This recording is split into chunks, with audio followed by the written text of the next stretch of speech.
उत्तराखंड से निकलकर अब उत्तर प्रदेश का रुख करते हैं।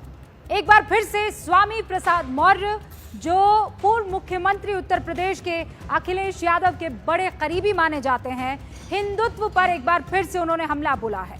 आज तो सीमा लांघते हुए स्वामी प्रसाद मौर्य ने यह कहा है कि हिंदू धर्म क्या है, वो तो महज एक धोखा है।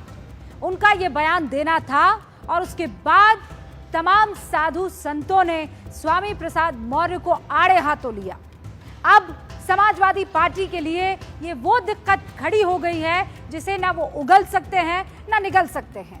हालांकि अखिलेश यादव और उनकी पूरी की पूरी पार्टी इसे संभालते हुए नजर जरूर आई, लेकिन स्वामी प्रसाद मौर्य ने जो कह दिया है अब ये दूर तलक जाने वाला है। ये वही स्वामी प्रसाद मौर्य है जिन्होंने रामायण को लेकर पहले हिंदुत्व पर हमला बोला था और अभी हाल ही के दिनों में उन पर जूता भी फेंका गया था।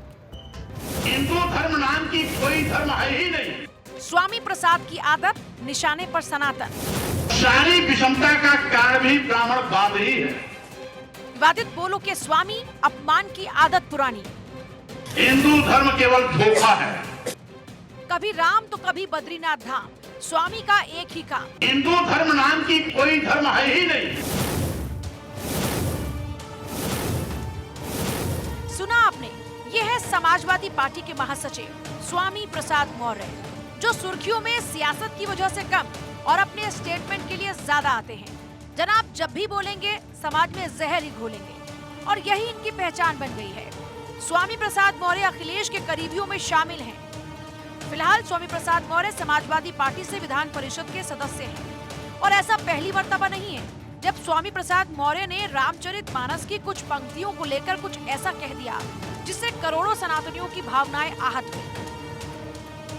इसके तुरंत बाद ही फरवरी के महीने में स्वामी प्रसाद मौर्य ने साधु समाज के लोगों की तुलना आतंकवादियों से कर दी। ऋषि मुनि साधु सन्यासी पहले तो गुस्सा होते नहीं और कभी उनको गुस्सा हुआ तो श्राप देते थे, बैठे बैठे जल के भस्म हो जाते थे। लेकिन आजकल के बाबाओं के पास, आजकल के साधु सन्यासियों संतों के पास अपने जप और तप पे भरोसा नहीं है। उनको विश्वास नहीं रह गया, उनको अपने आराध्य पर विश्वास नहीं है, इसीलिए साथ देने की हैसियत में नहीं है। और इसीलिए अब वो आतंकवादी की भाषा बोल रहे हैं। कोई कहता सिर काटेंगे, कोई कहता जीभ काटेंगे, कोई कहता हाथ काटेंगे, कोई कहता नाक और कान काटेंगे।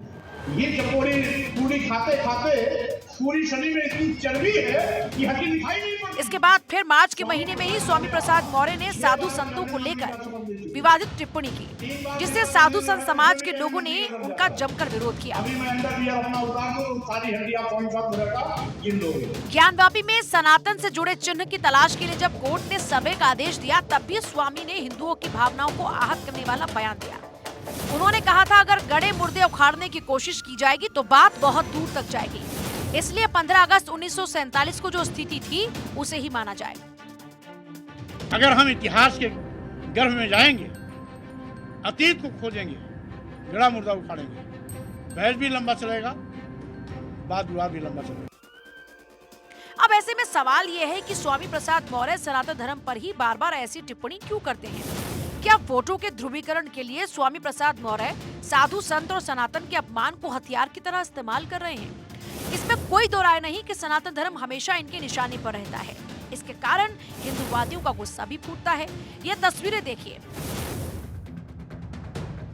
ये 21 अगस्त की तस्वीरें हैं जब लखनऊ में समाजवादी पार्टी के ओबीसी महासम्मेलन के दौरान स्वामी प्रसाद मौर्य पर जूता फेंका गया। बताया जाता है कि जूता फेंकने वाला आरोपी उनके हिंदू विरोधी बयानों से नाराज था। इससे पहले रामचरितमानस के खिलाफ बयान देने के बाद स्वामी प्रसाद मौर्य पर इसी साल की फरवरी में भी काली स्याही फेंकी गई थी। इतना ही नहीं, स्वामी प्रसाद मौर्य के बयान को लेकर लखनऊ में उनके खिलाफ तो केस तक दर्ज हुआ था। लखनऊ के हजरतगंज थाने की पुलिस ने केस दर्ज किया। इन धाराओं में 7 साल की सजा तक का प्रावधान है। उन पर 2014 में गौरी गणेश की पूजा न करने का नारा देने पर भी धार्मिक भावनाओं को आहत करने का मुकदमा दर्ज हुआ था। लेकिन लगता है स्वामी प्रसाद मौर्य ने इन मामलों से सबक नहीं लिया और सनातन पर विवादित टिप्पणी कर नया बवाल खड़ा कर दिया है।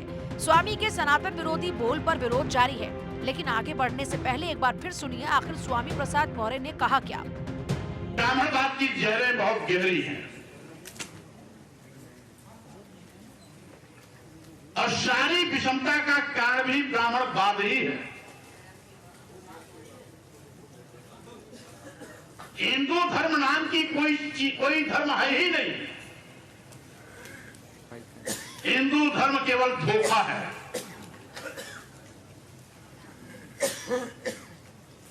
सही मायने में जो ब्राह्मण धर्म है, उसी ब्राह्मण धर्म को हिंदू धर्म कहकर के इस देश के दलितों, आदिवासियों, पिछड़ों को अपने भ्रम के मकड़जाल में फंसाने की इनकी एक साजिश है।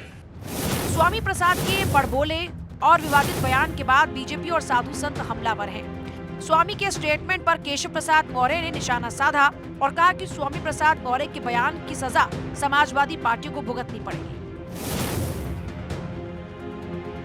सपा मुखिया श्री अखिलेश यादव के निर्देश पर इनके श्रोताओं के जहरीले बयान ही सपा को बनाएंगे समाप्तवादी पार्टी। बीजेपी से लेकर अखिलेश यादव पर निशाने साध रही है। कि स्वामी प्रसाद मौर्य जो इस तरह के बयान देते हैं, उसके पीछे सपा की एक सोची समझी साजिश है। जिस तरह अखिलेश यादव अपने इस तरह से हिंदू धर्म पर हमला करा रहे हैं, मुझे लगता है उन्हें सामने आना चाहिए और इस पर स्पष्टीकरण देना चाहिए।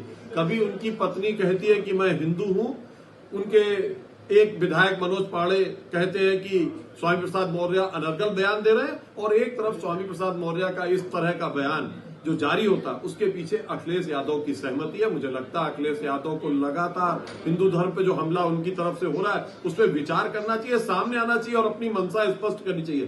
2024 के चुनाव को लेकर इस तरह का रवैया, कभी वो हिंदू बने, कभी वो मुसलमान, कभी वो बौद्ध, मुझे लगता है जो वोटर है वो सबसे समझदार है। लगातार 4 चुनाव में हारते रहे और अगले चुनाव में भी अगर इसी तरह हिंदू धर्म पर हमला स्वामी प्रसाद मौर्य की पीठ के पीछे से करवाते रहे, तो आगे भी उनका यही हश्र होने वाला है।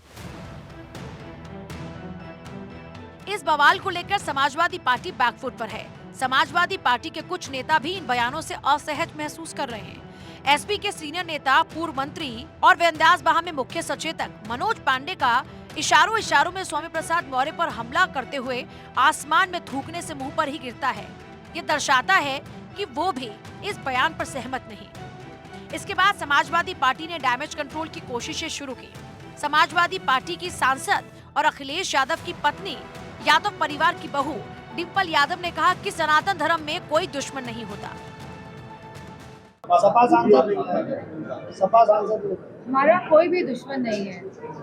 हम लोग हिंदू हैं और हिंदू धर्म का जो धर्म है वो सनातन धर्म है, और सनातन धर्म में कोई दुश्मन नहीं होता है। और मुझे खुशी है अगर उन्हें। लेकिन इस सब के बीच सबसे बड़ा सवाल ये कि आखिर स्वामी इस तरह के स्टेटमेंट से साबित क्या करना चाहते हैं? क्या चंद वोटों के ध्रुवीकरण के लिए स्वामी प्रसाद मौर्य करोड़ों सनातनियों की भावनाओं को वक्त वक्त पर आहत नहीं करते? जानकारी के मुताबिक यूपी में 2014 से लगातार मात खा रही समाजवादी पार्टी इस बार पिछड़ों, दलितों और अल्पसंख्यकों को जोड़ने पर जोर दे रही है। इसके लिए समाजवादी पार्टी ने ओबीसी महासम्मेलन शुरू किया ताकि गैर यादव ओबीसी समुदाय में पैठ बनाई जा सके। इस रणनीति पर अमल करने के अलावा स्वामी प्रसाद मौर्य दल बदलने की वजह से भी सुर्खियों में रहते हैं। बीजेपी और बसपा के बाद इस बार समाजवादी पार्टी के हुए स्वामी प्रसाद मौर्य 2022 के विधानसभा चुनाव में सपा की टिकट पर लड़े, लेकिन चुनाव हार गए। फिलहाल विवादों से उनका गहरा नाता नजर आता है। एसपी के राष्ट्रीय महासचिव हैं स्वामी, यूपी में विधान परिषद के सदस्य हैं।